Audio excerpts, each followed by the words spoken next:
there's so many other players to talk about this year, guys, and the PGA Tour season, it's been a transition year. I mean, we see the young guns in this past week.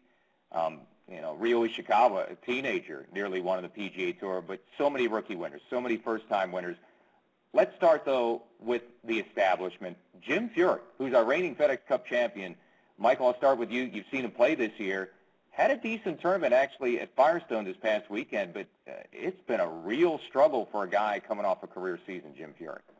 Yeah, speaking of a guy that can't make a 4-foot putt and even touch the hole with the golf balls, Jim Furyk's game has seemingly gone somewhere that we don't know where it is. And I mean, it is the game of golf, and stuff like that happens. That's what makes this game so beautiful, so maddening. It's the reason that each one of these guys has a sports psychologist, because when it comes down to it, we're all nuts. Because for a year, you can look like a world beater, and for 4 weeks in the playoffs, well, 3 weeks for Jim. 1 week you forget to hit the alarm clock in your hotel room and miss your wake-up call and don't even play, and then still play well enough to win the FedEx Cup.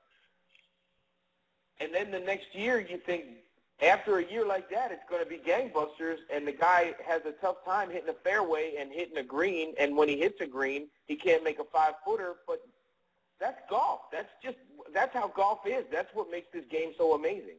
He has, been the most consistent player, you could argue, throughout this Tiger era, even including Tiger, Peter. He's missed 7 cuts this year. That's very un-Furyk. Like, even in a year where he struggled, that's kind of unusual for Jim Furyk. I'm sure he's wondering what's going wrong himself.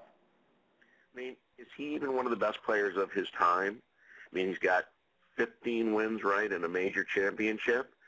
That's a fine record, but that's not Hall of Fame material. I don't think that data points of consistency in Furyk's career or during the Tiger year would lead me to conclude that he's the most consistent anything. I mean, he Jack Nicklaus would say about him, he's a very nice player. He's been one of the very nice players of his generation. Well, 15 wins in a major, and where does he rank on the all-time money list? We call him the caddy. We call him a walking ATM machine, because it seemed like every time he teed it up, he was finishing top 10, and Fluffers was cashing checks. You know what I mean? Fluff, he could put a lot of people's kids through school if he wanted to, because he was playing so well. But I wouldn't say that his numbers aren't Hall of Fame numbers. I would just say the generation that he played in makes it seem more difficult for him to have Hall of Fame numbers, because he was playing with VJ and Phil and Tiger. But I would still say, if those 3 guys weren't playing in his era, it would hardly be considered him not for the Hall of Fame. Well, let's go to one of those other guys. Let's go to Phil now.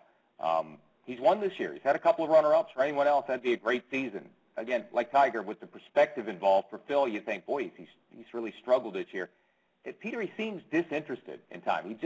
He talked about having focus problems, which is kind of strange for a guy who's won 4 major championships nearly 40 times. But what do you make of Phil this year in 2011? Well, for a guy who's got a good chance to end up with 50 wins and 5 major championships, or 40-some-odd wins and 5 major championships, he's the most unpredictable, great player of all time that we've ever seen. I mean, he's not a good lag putter. He's an atrocious putter from 5 feet.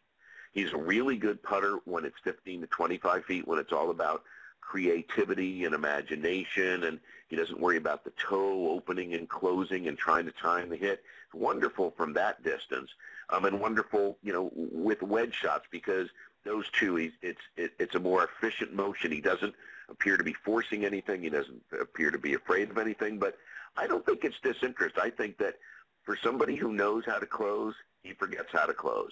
I mean, that display at the Open Championship where he caught Darren Clark and later said it was really fun to try to catch him, and when I looked at the board, I realized he wouldn't waver. How do you know somebody's not going to waver with 11 holes left? And how do you not know that -7 and -7 is a tie, not a try to catch? Well, that's the thing with Phil, though.